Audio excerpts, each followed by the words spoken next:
नमस्कार yummy Odia kitchen को आपण मानक स्वागत करुची। ठंडा दिन आसिलाणी सी शीत हो कि वर्षा ठंडा पाग हैला माने आम समस्तंकर मने पड़ी जाए गरमा गरम पकुड़ी कथा आउ ता सह गोटे कप चा। आपण माने निश्चिंत मार्केट बा रोड साइड मानकरे ट्राए करिथिबे। आज किंतु आमे घरे ट्राए करिबा। आसंतु एबे स्टार्ट करिबा आज रेसिपी।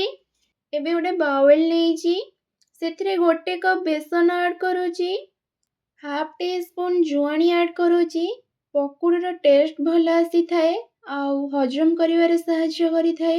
हाफ टी स्पून गोटा जीरा ऐड करूची, अल्प धनिया पत्र ऐड करूची, 4 रु 5 डेंफ भूसंग पत्र ऐड करूची। बिना भूसंग पत्र रे पकुड़ी असंभव। हाफ टी स्पून हल्दी गुंडा ऐड करूची, स्वाद अनुसार लूण ऐड करूची। गोटे मीडियम साइज आलू को एमती एमती सरू सरू करी काटी नेइची। दुईटी बड़ पियाज को एटी गुंडु गुंडु करी काटी नेइची। आ अल्प पानी देकी ताकु मु भल भाबरे मिक्स करी नउची। मने रखंतु पानी अल्प अल्प देबे। हमर बैटर टा अधिक मोटा हबनी कि अधिक पतला हब नहीं। मु जो कप रे नेइथिली बेसन हाफ कप ही पानी लागिथिला सेई कप रे।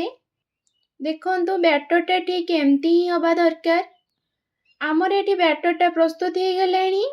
बैटर को साइड करिकी गैस ऑन करी कड़े बसौची। कड़ेटा एठी गरम हो गलानी। छाणीबा पई मु एठी किछि तेल नउची। मु एठी रिफाइन तेल नेइची। बेसन को छोटो छोटो साइज करिकी तेलेरी पकाउची। देखंतु केते छोटो छोटो होईची। ठीक एही परि भाबरे आपण माने घरे छाणी नेबे। मु एठी सब पकुड़ी को तेलेरी पकाई सारलेनी। गैस रो फ्लेम को मु एठी मीडियम रे रखीची। 2 रु 3 मिनिट एठी भाजी हे गलानी। तापरे आ गोटे साइड को उल्टै नउची। देखंतु पकुड़टा केते फुलिला फुलिला हेईची। आ बहुत बढ़िया बास्ना भी आसलानी। आ पकुड़ीर भीतरटा भी हे गलानी। मु एबे प्लेट को काढी नउची। आ अवशिष्ट पकुड़ी को सेम प्रोसेस रे सेम तेल रे छाणी नबा। मु एबे गैस ऑफ करिकी सर्विंग प्लेट को काढी नउची।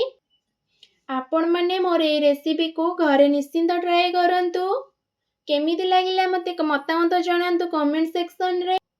आ ठंडा पागरे पकुड़ी चार जदि मजा नहीं चंदी ताहले कमेंट करी जणांतु। आउ गोटे नुआ रेसिपीटे नहीं आपण मानक पाखकु मु पुणी थरे आसीबी। आजि पई रहुची नमस्कार जय जगन्नाथ।